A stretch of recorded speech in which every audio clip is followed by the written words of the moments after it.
Now we're going to talk about identifying your industry for your app idea. And so by the end of this video, you will be able to, one, understand the importance of selecting the right industry for your app. Number two, learn how to align your app development with the industry you want to be in. Number three, discover how to research competitors, trends, and successful apps in your industry. And number four, know how to set realistic goals for your app's reach and impact. Developing your mobile or web app could mean two different things when identifying the industry. What industry are you in now, or what industry do you want to be in? For example, maybe you're exploring app development as a coach, consultant, speaker, fitness professional, blogger, podcaster, or author. Something you're not doing yet. In this case, you would develop your mobile or web app and content strategy based on the industry you want to enter. Your industry choices defines the features, the audience, and also, of course, the purpose of your app.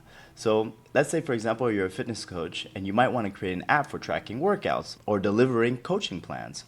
Or let's say you're a real estate agent that would like to build an app for property listings or client scheduling. Or let's say you want to be a finance professional that wants to develop an app for budgeting or investment tracking. Well, all those things exist, but the key thing is awareness, knowing the industry you're in or want to enter so you can develop your app accordingly. So now let's talk about some industry selection strategies.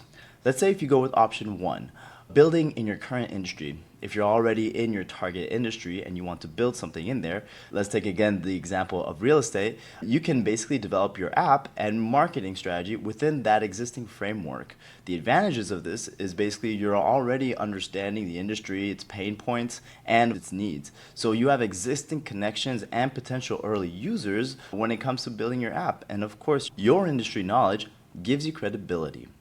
When building in your current industry, focus on solving problems you've personally experienced or observed. Your insider perspective is invaluable for creating a truly useful app. And now let's talk about option two, transitioning industries. Let's say, for instance, if you work at a restaurant but don't want to build an app around being the best server, you might identify real estate as your target industry. While working at the restaurant, you would create content by researching real estate thoroughly, then sharing that information through your app and social media. This doesn't mean you have your real estate license or that you're an expert. It simply means you're developing the foundation, creating a content strategy, and taking necessary first steps toward building your app in your chosen industry. Here are the 5 steps for industry transitioning. Step number 1, immerse yourself in learning about your target industry. You have to start understanding what you're going to be talking about. Number 2, follow industry leaders on social media. It could be anyone that has to do within that industry. Step number 3, read industry publications and books that already exist to help you. Step number 4, start creating content related to your target industry. And step number 5, build connections with professionals in that space. If you build apps in a certain space, you should be talking with people within that space. And now, let's talk about the research and competitive analysis that you're going to have to do for your app idea. So once you've identified your industry, you can research what other apps have been developed in that space. This research basically helps you, 1, identify competition, 2, find potential collaborators and networking opportunities. Number 3, consume research and evaluate existing content and apps in the competitive landscape.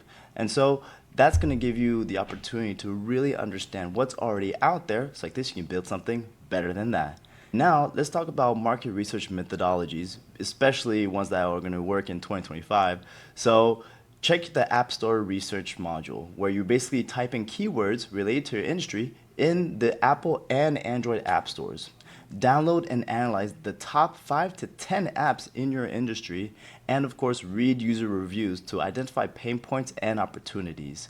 Note every single feature, pricing model, and user interface that you feel could be either made better or that you would like to emulate. So after you've looked at all the apps that exist, now let's go look at the actual social media that they're actually posting about and follow the different hashtags and trending conversations that have to do with your industry. Connect with thought leaders and app developers. Join industry groups and forums to understand common challenges. This could be Reddit, this could be Facebook groups, this could be any type of group online. Track which apps get mentioned most frequently by users in a good way and a bad way. Most industries already have established apps. Even if you think there aren't many well-known apps in certain sectors like pharmaceuticals or farming, there likely are still some examples out there that are taking over the market in some way, shape, or form. And so this is why you're going to have to understand your market reach. And so now let's talk about local versus global recognition. A brand presence doesn't always mean having a massive social media following. In a small town with only one doctor and one sheriff, those individuals likely have strong brand recognition within their communities. Everyone knows them because they are the only ones in that niche. And so the goal with your app is that when people think of your industry, they think of you. This doesn't mean global recognition. It means recognition within your specific niche and target audience. And so, this is why we are going to be setting realistic goals. If you want to be the best chiropractor in, let's say, San Diego, you only need to build your app around that goal. You can research others with successful brand strategies online, then adapt those concepts to your own specific aim. This has to do also with the apps that exist in the space. You have to consider these questions when defining your app's reach. 1. Are you targeting a geographic region? 2. Are you focusing on a specific demographic? 3. Are you solving a universal problem or a niche issue? And 4. What's your definition of success for your app? So consider these questions when defining your app's reach. Of course, we want to generate revenue and for the app to have millions of downloads, but what are your realistic goals when launching? Now, let's talk about learning from multiple industries. And what's good in the app business is that even if nobody in your industry has built a strong app presence, that's actually an opportunity. Remember that many established professionals have built incredible brand equity over decades without a strong online presence, and this has the same to do with apps. Don't limit your research to just your industry though. Studying app development strategies from different sectors allows you to think out of the box and bring innovative approaches to your field. Here are some cross-industry innovation examples that are not necessarily app development, but that'll help you understand a little bit the process. For example, the drive-through lesson. The fast food drive-through window concept didn't originate in the restaurant industry, it was borrowed from banking. Think about what concepts from other industries could transform your app. Number 2, subscription models. Netflix transformed entertainment with subscriptions. Could your professional services app use a similar model? 3, gamification. Fitness apps use achievement badges and challenges. Could your business productivity app incorporate similar engagement features? This is probably something that hasn't been done in your industry that you're now thinking about. And so similarly, if nobody in pharmaceuticals is building an app with a content strategy, you can adopt successful approaches from other industries to try to bring it into the market. But now we have to make sure you have to validate your industry choice. And so before investing heavily in development, validate that your chosen industry has these 4 key components.